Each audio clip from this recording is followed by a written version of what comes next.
They say a monster hunter's heart beats slower with every kill. That the more blood you spill, the less you feel the warmth in your chest. I never believed that until the winter I rode into the White Mountains. I'd been on the road for months, chasing contracts that barely paid enough for bread and firewood. The world had grown tired of men like me, too superstitious to kill their own beasts, too proud to thank the one who does. So I drifted from tavern to tavern, selling protection no one wanted and drinking more than I could afford. Then, one night, as I sat by the hearth of a roadside inn called the Bleeding Pike, a man approached me. He didn't speak, didn't even take off his gloves. Just placed a sealed letter on the table and walked away without a word. The wax was black, pressed with a sigil I didn't recognize, a hawk with its wings torn off. That's not a crest any noble would use unless he'd already buried the rest of his house. I broke the seal. Inside was a short message written in a hurried, uneven hand, to the one who hunts what should not walk. 3 dead in the White Mountains, the villagers whisper of the pale widow, payment doubled. Must be done before the full moon, if you fail, she will come for us all. No name, no directions, just a single black feather tucked inside. It smelled faintly of smoke and lilac. I told myself it was just another cursed noble, another frightened village, another bag of coin. But deep down, something in that letter called to me. Or maybe it wasn't the letter. Maybe it was the name, the Pale Widow. There was something familiar about it. Something that made my stomach twist. I finished my drink, gathered my things, and rode north before dawn. The road was narrow and cruel, the kind that breaks your horse before it breaks your will. The trees thinned as the days grew colder, until the world turned to nothing but white, snow, sky, silence. There's a kind of quiet you only find in the mountains. It's not peace, it's something older, something that listens when you breathe. By the 3rd day, I reached the edge of the White Mountains, where the wind cuts through leather and bone alike. A small hamlet sat huddled in the valley below, smoke rising from a few chimneys like weak prayers. I tied my horse outside the tavern, if you could call it that, and stepped inside. The smell of wet fur, cheap ale, and fear hung heavy in the air. Every head turned toward me. They always do. You can wear a dozen coats, hide your medallion, even dull your swords with mud, people still know. They see something in your eyes, something that doesn't belong among the living. An old man by the fire finally spoke. You're here for her, aren't you? Depends who she is, I said, brushing snow from my cloak. He didn't smile. The Pale Widow, the one who screams in the night. The tavern went silent, even the fire crackled quieter. The innkeeper brought me ale, though his hand shook so badly he spilled half of it. Between sips, I asked questions. When did the killing start? Where were the bodies found? What did they see before it happened? No one wanted to answer. Finally, the old man spoke again, voice trembling like a cracked bell. She came with the snow, always does. 3 dead this month. First was a shepherd up by the mines. Found with no eyes, no blood, just white. Like the life had been drawn clean out of him. Tracks? I asked. He nodded, eyes darting toward the window. We followed them. Foolish, I know. They led uphill, through the fog. The further we went, the colder it got. Then Tomas, the miller's boy, he looked back. Said he saw a woman behind us, walking barefoot in the snow. When we turned, she was gone. We ran after that. I leaned back, letting his words settle like dust. A wraith, maybe. Or an alpine vampire, though they rarely wandered this far north. But the details didn't fit. No prints, no blood. Something else, something old. I stayed the night in the stable. Couldn't risk sleeping inside the tavern. Villagers like that, they pray for your help 1 minute and hang you for heresy the next. I laid down on straw beside the horses. They wouldn't rest. Every few minutes, they'd startle, snort, or strain against their reins. At one point, one of them began to scream low and guttural, like it was seeing something I couldn't. I got up, hand on my sword, and stepped outside. The night was clear. Stars like cold pinpricks over the white expanse of snow. The forest line was still. The village behind me dark, and then I heard it. A cry carried by the wind. Not a scream of pain or fear, but something between a sob and a call. Soft, feminine, close. I drew my blade. The sound echoed once more, further away this time toward the ridge. And though I knew better, I whispered into the night, "Who's there?" The silence that followed felt alive. When I turned back toward the stable, something caught my eye, a handprint, on the snow, small, delicate, and fresh, but the strangest part wasn't that it was there. It was that the snow beneath it wasn't melting. By morning, I'd convinced myself it was nothing, maybe a trick of the light, or the wind shaping the frost, but the feeling stayed. The alderman met me near the square. He looked worse in daylight, sunken cheeks, gray skin, eyes ringed with sleepless purple. "You're the one they sent?" he asked. "I suppose," I said. "Though no one signed the letter." He looked away. "It's better that way."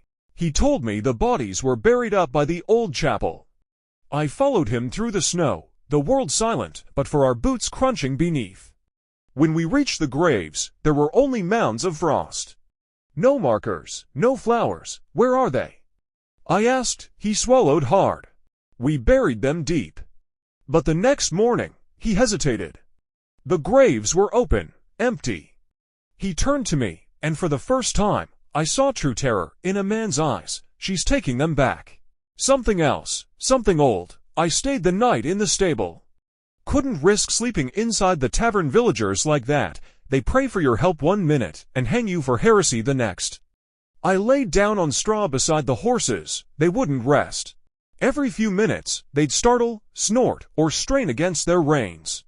At one point, one of them began to scream low and guttural, like it was seeing something I couldn't. I got up, hand on my sword, and stepped outside. The night was clear. Stars like cold pinpricks over the white expanse of snow. The forest line was still. The village behind me dark, and then I heard it. A cry carried by the wind. Not a scream of pain or fear, but something between a sob and a call. Soft, feminine, close. I drew my blade. The sound echoed once more, further away this time toward the ridge. And though I knew better, I whispered into the night, "Who's there?" The silence that followed felt alive. When I turned back toward the stable, something caught my eye, a handprint, on the snow, small, delicate, and fresh, but the strangest part wasn't that it was there. It was that the snow beneath it wasn't melting. By morning, I'd convinced myself it was nothing, maybe a trick of the light, or the wind shaping the frost, but the feeling stayed. The alderman met me near the square. He looked worse in daylight, sunken cheeks, gray skin, eyes ringed with sleepless purple. "You're the one they sent?" he asked. "I suppose," I said. "Though no one signed the letter." He looked away. "It's better that way." He told me the bodies were buried up by the old chapel. I followed him through the snow, the world silent but for our boots crunching beneath. When we reached the graves, there were only mounds of frost. No markers, no flowers. "Where are they?" I asked. He swallowed hard. "We buried them deep." But the next morning, he hesitated. The graves were open, empty. He turned to me, and for the first time, I saw true terror in a man's eyes. "She's taking them back." I left the village before dawn. The sky was the color of iron, and the snow carried a faint blue shimmer, that kind of light that tricks the eye into seeing movement where there is none. Behind me, the last chimney smokes rose thin and gray, and I wondered if the villagers were praying for me or for themselves. The road north wound through the pines like a scar. The trees were old, their trunks black, twisted, knotted with frost.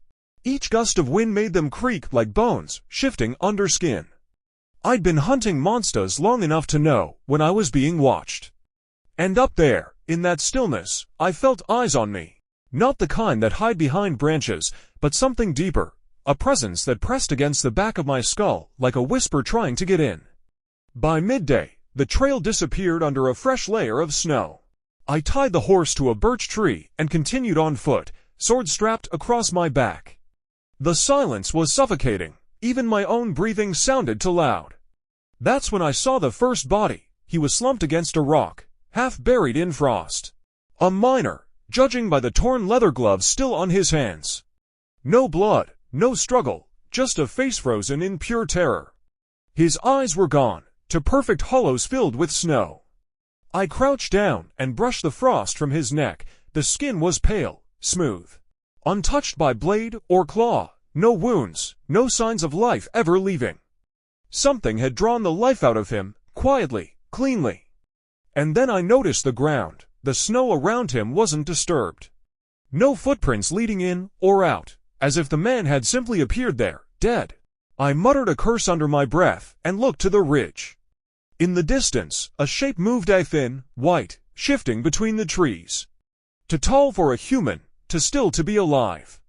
I blinked. It was gone. I reached the mine entrance before nightfall. What remained of it, at least, a mouth of splintered beams and collapsed rock, half swallowed by ice. The wind howled through it like a wounded animal. Someone had carved a symbol above the archway. A circle, broken in the middle, with lines curling inward like claws. Old magic, not elven, not human, something older. Something that shouldn't be remembered. I pressed my hand against the wood. It was warm. That's when I heard the whisper, "Why did you leave me?" The voice was soft, close. I turned, no one there. But the whisper lingered, curling around the air like smoke. "Why did you run?" It was her voice. Lyra's. For a moment, I couldn't move, my breath caught in my throat. The mountain air suddenly tasted of lilac and ash, the scent of our home, the night it burned. Then, just as quickly, the smell was gone. I set up camp in a hollow near the mine, sheltered from the wind. Built a small fire, enough to keep my hands from freezing, but not enough to draw attention. I ate dried meat, though I barely tasted it. The forest around me never slept. Somewhere in the dark, snow shifted. A branch cracked, then silence again. Not the natural rhythm of beasts, something deliberate, watching, waiting. I drew a circle in the snow with salt and laid my medallion in its center. If anything crossed the line, the silver would hum. It stayed still for hours. Then, sometime past midnight, it began to tremble. Just slightly, a faint buzz, like the memory of sound. Then stronger. I reached for my sword. Outside the circle, the snow began to move, slowly, as though someone unseen was walking around the camp. No footprints. Just the snow itself shifting, parting with each step. Then the whisper came again. "Come home." I gritted my teeth. "You're not real." The fire flared, and for the briefest heartbeat, I saw a figure at the edge of the light, a woman in a torn white dress, black hair whipping in the wind. Her skin glowed pale, almost silver. She smiled. "You promised me." Then the fire went out. I woke at dawn, half buried in snow. The campfire was cold. My sword lay beside me, frost clinging to the blade. For a moment, I thought it had all been a dream. Then I saw the circle I'd drawn. The salt line was broken. Not trampled, not scattered by wind. Broken, as though something had cut it cleanly, with intent. And beside my bedroll, pressed into the snow, was another handprint, small, perfect, the same as the one outside the stable, only this time, it was deeper. And beneath it, the snow had melted to reveal earth as black as pitch. I packed quickly and moved on, following the ridge line where the bodies had been found. The air grew colder the higher I climbed, until each breath came out as a small cloud of pain. Frost hung from my beard, and my fingers had gone numb inside my gloves. At some point, the world grew quiet, no birds, no wind. Not even the crunch of snow beneath my boots, just silence, heavy and absolute. Then I heard it, the faint sound of humming. A woman's voice, soft and slow, rising and falling like a lullaby. I followed it through the trees until I reached a clearing. There, hanging from the branches like frozen fruit, were pieces of cloth, white, torn, and beneath them, in the snow, a trail of footprints, bare, delicate, impossibly fresh. I followed them until the forest opened into a glade. In the center stood a single birch tree, black against the snow, and there she was. Standing barefoot beneath it, head bowed, dark hair falling over her face. When she looked up, I saw her eyes, black as night, but glistening with tears. "Lyra," I breathed. She smiled faintly. "You came back." My sword was already in my hand, though I couldn't remember drawing it. "You're not her." Her expression softened, almost pitying. "Then who am I?" I hesitated. The question struck deeper than it should have. The wind carried the scent of lilac again, and suddenly I was back in that burning house, her hand slipping from mine, her scream fading into smoke. I blinked, and she was gone. Only footprints remained, leading uphill, toward the ridge. And though every part of me screamed not to follow, I did. As night fell, I reached the top. From there, I could see the valley below, the village, the river, the world I'd left behind. And ahead, half hidden by the mist, a cave mouth gaped like a wound in the mountainside. I don't know why, but the moment I saw it, my chest tightened. It felt familiar, as if I'd been there before. The wind carried a faint whisper down from its depths, "You came back." And that's when I finally realized. I wasn't hunting the Pale Widow, she had led me here, she'd been leading me all along.